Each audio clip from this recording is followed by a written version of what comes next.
Horse of Fam version 5 is finally here, and this update is not playing around.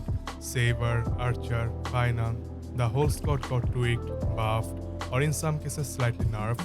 If you are wondering who just got stronger, who needs a second look, and who might have quietly become a monster, you're in the right place. Let's break it all down. Make sure to stick around till the end. Let's dive right in. Let's talk about Saber first. Skill changes. Her skill still hits wind damage equal to 150% of Saber's attack to undesignated enemy and deals wind damage equal to 75% of Saber's attack to adjacent enemies. But here's the kicker. If Saber has core resonance and is about to get full energy from it, then she dumps all her resonance to boost the damage by 14% per stack and fully recharges. Otherwise, she gets 3 stacks of core resonance, not 2 stacks like before. Phase 2. Saber can now store up to 120 excess energy, up from before, and if her energy is low at the battle start, it will jump to 60% instead of 40%. This is a huge boost for ultimate uptime. Phase 3. Using skills now grants 50% crit damage for 2 turns, and now each core resonance she gains gives her plus 4% crit damage up to 8 stacks. There's 32% more crit damage stacking on top. Idolons. Eon now gives her on core resonance even when using basic attack or skill, and also increases ultimate damage dealt by Saber by 60%. E2. For each point of core resonance gained in the battle, Saber's damage dealt ignores 1% of the target's step, stacking up to 15 times. When triggering the skill multiplier bonuses from core resonance, each stack additionally increases the skill damage multiplier by 7%. E4 increases Saber's wind RES pen by 8% after using ultimate, gains plus 4% wind RES pen stacking up to 3 times. E6 increases wind RES pen of Saber's ultimate by 20%. The overall energy cap from the stress blessing of the lay increases to 200 when Saber uses her ultimate for the first time after entering battle. She regenerates 30% energy. This effect can be triggered once every 3 ultimates. Now let's talk about Phainon. His base stats got slightly changed. Slight HP drop from 1474 to 1435, but attack got buffed from 543 to 582. Lastly, Dave dropped a little from 727 to 703. Talent. Whenever anyone targets Phainon, ally or enemy, he gains on core flame. Plus, if it's an ally buffing, shielding or healing him, he gains 30% crit damage for 3 turns. That's actually big. Eon changes. The crit damage bonus on ultimate got buffed from 40% to 50%, and now it lasts for 3 turns instead of 2. Meanwhile, the scaling for extra speed per kill in transformation got nerfed from 2% to 1.5%, but the cap is now 84% instead of 30%, which is massive. Next, let's look at Archer, the stylish circuit-breaking quantum character. He's still busted, but got a tiny trim on his skill. Skill changes. Damage got slightly nerfed to 360%, down from 400%. Everything else about his circuit connection mechanics stays intact. Infinite turn chaining and 100% skill damage bonus stacks still there. He leaves a stat after 5 uses of his skill point or when there is no skill point left. Talent. Now, if a teammate launches attack, then Archer will launch a follow-up attack. If Archer's follow-up target dies before the attack is triggered, it automatically redirects to another enemy.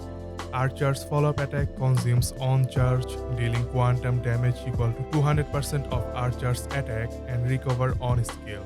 Let's talk about Jingliu, who got some utility changes in version 5. Phase 2. She now regenerates extra energy not just from Transcendent Flash, in this case 15 energy, but also 8 energy from Moon on Glacial River. That means she probably will get faster ultimate cycles. Phase 3. Instead of just buffing all damage during a spectral mode, now she ignores 25% def on her next attack after reaching max Syzygy. I think this is straight up better against tanky bosses. E6 buff. She gets 2 Syzygy stacks before it was 1, and her Ice RES pain goes up to 30% instead of just 20%. There's a real damage spike, and yes, it helps her melt those high RES enemies. Now she gets more energy, more pain, and obviously more pain. Alright, now let's talk about Silverwolf. And while her change might look minor at first glance, it's actually a big deal for her consistency, especially in multi-wave or boss fights. Talent. Before this patch, Silverwolf could implant one of the 3 random bugs on the enemy after every attack. The bugs are attack down by 10%, dev down by 12%, or speed down by 6%. That part hasn't changed. She still has a 100% chance to apply one of those bugs after every attack she lands. The real change comes in how her weakness implant behaves when an enemy dies. Previously, if an enemy has applied weakness 2 was defeated, the weakness would only transfer to another enemy if they were elite or above, and only if they didn't already have Silverwolf's implanted weakness. If all remaining enemies had her weakness already, no transfer. Simple as that. But now, that restriction is gone. After the update, when an enemy is defeated, the weakness Silverwolf implanted will automatically transfer to another surviving enemy that doesn't already have one, and it still prioritizes elite units or higher. No more missed transfers, no more awkward setups where you had to guess which enemy would survive. Her debuff and weakness spread is now much more reliable, especially in multi-target fights or against bosses with minions. If you are running Silverwolf in mono team or break focus team, this change means fewer turns wasted trying to reapply weakness and better uptime for your team's synergy. Now, last but not least, the Wind King himself, Blade. His ultimate got buffed. The single target multiplier increases from 100 to 120%, and the AoE bonus also increases from 50 to 60%. This gives Blade a clear bump in scaling, especially in long fights. But here's the real twist. In the stress on rework, previously Blade healed better when under 50% HP, but now after using his ultimate, the total accumulated HP loss will be set to 50%. In Phase 2, HP restore from healing increases by 20%. After receiving healing, 25% of the healing amount will be converted to ultimate's tally of HP lost. And that's a wrap on the major buffs and nerfs in version 5. Whether you are maining Saber, Archer, or playing the long game with Phainon, there's a lot to be excited about. Let me know in the comments, who do you think won this patch? And most importantly, whom are you pulling in version 3.4?